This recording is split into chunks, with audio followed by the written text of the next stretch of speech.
Good afternoon. Can you guys hear me okay? Probably can't see me, it's a genetic problem. You can hear me fine though. Good, perfect. So what I want to do in a very short time is try to walk you through what has been about a decade worth of research that's been a partnership between myself and Forbes magazine. And it started in around 2008 when I had the realization that we really had outgrown the dialogue around innovation, that innovation as a term had become functionally useless. And that in 2008, the world fundamentally shifted in the wake of the recession. That we went from being in an era where innovation was the main dialogue, talking about technology and business models, to where something fundamentally shifted.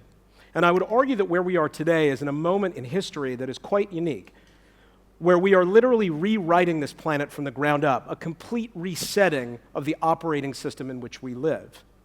Now, this, clicker's not working, folks. This is Uncle Izzy.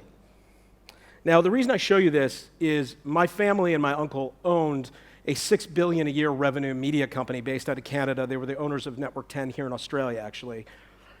And this was a business that was built with a lot of blood, sweat, and tears, and unfortunately fell to a very, very sad story, which was the company inevitably went under. 40 years of someone's life, $6 billion in revenue, mostly driven by the fact that they had not focused on the key changes that were going on in the world around how media was going to and was in the midst of being rewritten. So I take this shit really seriously. This is something that really affected us on a very personal level. Now, I went out as an entrepreneur. I'm a 5-time serial entrepreneur, and I went out and started another news agency, which in 2009 I ended up selling to the Anschutz Group based out of Los Angeles.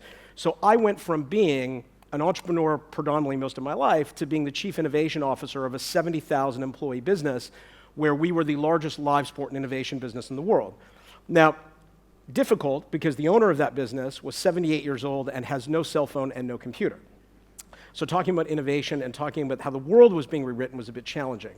Now, you won't know the company necessarily, but you would certainly know the brands that we own. So the LA Kings, one of our brands, the LA Galaxy, the LA Lakers, and we were also one of the largest concert promoters in the world, seating roughly about 350 million people a year, with artists you would know, typically folks like Taylor Swift, The Beeb, you're welcome. And I say this because we were in a very physical business. It was very difficult. In the entertainment business, you put people in seats like this, you entertain them with other physical people, and you sell food and beer. That's basically what you do. So when I left the business, what I do now is I am a partner with one of the largest talent agencies in the world, and our job is to take the vast majority of talent in Hollywood and to help rewrite the industry by rewriting their careers. So I've taken this right from sort of failure right through the theory about how we're rewriting Hollywood today. And let me just take a quick step back for you for a minute. From a historical perspective, we are very, very bad at understanding where we've been. Go back to 1830. Just to understand the scope of this. Prior to 1830, when the railroad became ubiquitous for most people in the Western world, human beings barely moved. We barely moved. In fact, if you go back right to recorded history, to 4000 BC, in that 6,000 year period, between then and 1830, you had a better than 85 to 90% chance that you would live, marry, and die within 15 kilometers of where you were born. 85 to 90% of us, we didn't move. If you fast forward to 1920, when electricity became ubiquitous, we did most of this in the dark. So the reality is, if you think of where we started in 1920 at electricity to where we are today in 2016, talking about robotics and deep learning and machine learning and AI, you can see that we have moved more in a tiny, tiny period of time as a civilization than we ever did in the preceding 6,000 years. And what we've entered into is a state of time deflation. Time is literally shrinking on you. We know from both a quantum physics perspective, a theoretical physics perspective, that if you look at what happens in a minute today, an hour today, it is fundamentally shorter than what happened in an hour 50 years ago. You can look at that by the things that have cycles in your life. Take a look at the stock market. The last major stock market prior to 1987 was in the 1940s, a somewhat 40-year period. From 1987 to 2000, it was a 13-and-a-half-year period between major market crashes. Between 2000 and 2008, 8 years. We are clocking very close to another market crash based on the timing of where we see the seasonality. The cycles are literally shrinking. So when you think about discussions around innovation or doing stuff better, you really shouldn't be thinking about technology and implementation and execution. You need to be thinking about time deflation. Literally, time is shrinking on you. The sense of urgency that people talk about in meetings and discuss really is factually written in time. Now, the question is this working? Are we better off? Has innovation and progress worked for us as a society? And the answer is hell yeah. It really has worked. A couple examples. We have now in the Western world almost doubled human life expectancy. In the last 100 years, in fact, we've now close to over doubled it. But then you also have the old adage of, we work too hard. Everybody here thinks they work too hard. We're stuck in our devices, we work too hard, we spend too much time in the office, not enough time with our kids. Turns out you're dead wrong. That in fact, over the last century, we have half the number of hours the typical Westerner works.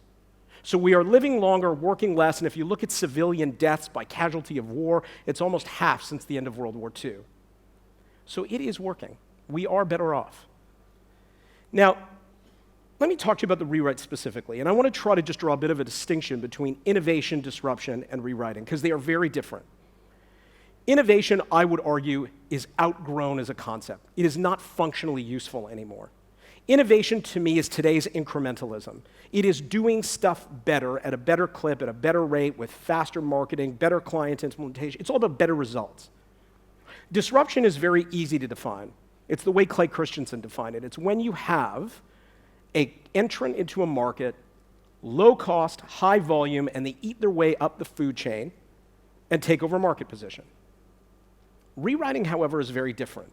It often, and by the way, the thing you need to pay attention to, innovation and disruption are necessary but not sufficient for a rewrite.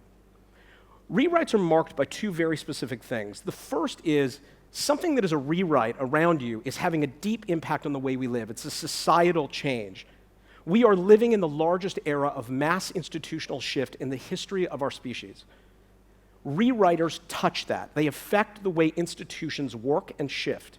And secondly, typically, when someone is a rewriter, it's marked by having an impact on an industry that was totally unintended. So if you looked at an industry, and let's say it was the autonomous vehicles, as an example, touch on so many other businesses and elements of our lives. It's a deep and effectual rewrite. Just think of one little issue, which is the mobility of the elderly. It completely changes that perspective. Picking up your kids at school, the healthcare business, urban planning, automobiles themselves. So rewriting becomes substantively different. And I worry, and I think too many boards and CEOs and executives are too focused on innovation as a concept or disruption and not focused enough on the systemic changes that are going on around them, which touch upon rewriting and resetting the operating system of the planet. Now, here's one of the reasons it's happening, which is inversion. Almost everything in your life that is an institution follows a power pyramid. Government, religion, education, your family. We functionally operated in this power pyramid where you had a prime minister, a CEO, a head of state, principal, pope. And what ended up happening was when the internet began to bottleneck and unchain human communication, we started to see this inversion of the power pyramid. Now, we are roughly about here, societally speaking, and we are living in this stage of seasickness, getting used to understanding what life looks like in a world where power pyramids are completely flipped. And that flip ineffectually covers so much other stuff in its wake that we end up being in this position where everything gets rewritten according to common sense on that flip of that pyramid. So you can see it happening in power structures all around you. You can see it in the last US election as a very, very key indicator. Now, there are many drivers of what's causing this rewrite, and I would argue post-2008, this perfect storm happened where many of these drivers came together at once and were in a position where you have this perfect storm of this confluence of events. Now, we don't have time to go through all of these, but let me give you a couple of examples. Technology is an easy one. But let me talk specifically about one element of technology. The thing that threw jet fuel on the fire is cost. Today, the tools of innovation are being fully dropped and democratized to a cost of net effect nothing.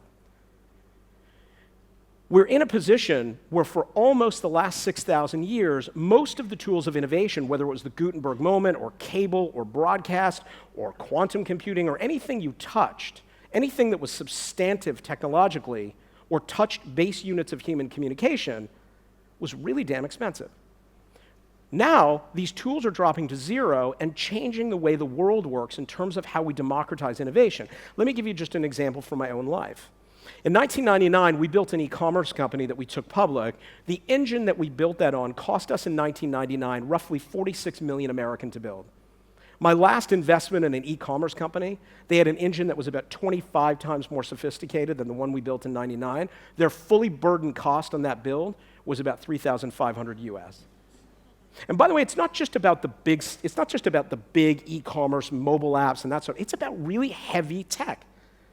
CRISPR-Cas9 today, a DNA splicing and genomic editing tool, can put the hands of genomic editing into a high school student with about 2 weeks worth of education and about $20,000, where they're in a position to DNA edit out a species today, now. So we need to be aware of the change happening around the cost of this innovation because everyone that had a moat built around them is now outflanked. Let me talk about behavior, a second big driver.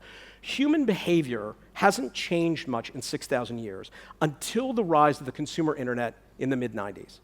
You are functionally unrecognizable to the people that walked on this planet 30 years ago. We are a completely different behavioral entity. Let me give you an example. If you go and went to the Pope in 2005, this is the St. Mark's Steps just outside of the Vatican. The white smoke came out of the plume. Pope Benedict is anointed. Let me show you the exact same moment 7 years later with Pope Francis. Now, in 2005, the point-and-click camera and camera phone was very ubiquitous. So why does this look so different? Exact same moment in time, exact same photograph. What happened during those 7 years? Social, the rise of social. What you are witnessing is a behavioral adaptation. We have evolved into a culture of people that behaviorally share the things and events in our lives that we care about in a very public way, in a way that would have been deemed rude or breaches of privacy only 10 years ago. It is a total behavioral shift. Let me explain why. If Darwin were alive today, he would argue that we have evolved, and the data would back him up. If you look at data coming out of the sociology departments of Stanford and Oxford, you will see that we have caught up with science fiction. That in fact, you are now two people. Science fiction talked about this for decades, by the way. You are two people. You are a physical human being, the person that is sitting in a room, and best way to think about it is face-to-face interaction. And you are a virtual being, the person you are in non-face-to-face interaction. Phone calls, anything touching the web and mobile. Why should you care? You should care because your behaviors and your virtual ID are very markedly different than they are in your physical self. You do things virtually you would never, ever do in your physical self. And here's the other reason you should care. Because 75% of your time as a Westerner in your work life is spent in your virtual ID and not your physical one. The average North American spends 62% of their time interacting with close friends and family in their virtual ID and not their physical one. Getting this wrong is going to have deep impact on marketing, recruiting, managing your staff. This is like walking into a Japanese restaurant and speaking Russian. It has been the failure of marketers for almost 20 years. I would argue this is, by the way, probably one of the most important sociological findings in 3 centuries. You are functionally two people. Always remember the currency of the unit of the human being you're speaking to. And there are thousands of markers of these behavioral shifts. Again, we don't have time to go through all of them, but let me give you one example, which is trust.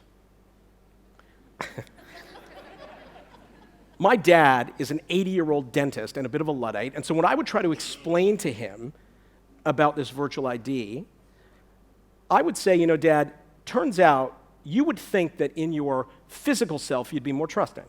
You can look someone in the eye, shake their hand, read their body language, see if they're sweating. Turns out we're wrong. Turns out that in your virtual self, you are typically 4 times more trusting than you are in your physical identity. And my dad could never understand this, and I finally figured out a way to explain to him. I said, Dad, you know, when I was a baby, would you take my baby pictures and post them in the lamppost in our neighborhood? He said, no, I wouldn't do that. It's crazy. It's illegal. It's not illegal. There are freaks in our neighborhood. He had a million reasons. I said, okay, I got it. So why then do you post hundreds of photographs of your granddaughter on Facebook and Flickr, which is a globally open, searchable, and very easily manipulated lamppost? And his face just went blank, although I saw him in his office deleting everything off of Facebook about 10 minutes later. But the answer is because he's more trusting. And we know he's more trusting in his virtual self. Talk about the last shift that I want to discuss, which is the capital market. Here's all you need to know about the rewrite that matters from a capital markets perspective.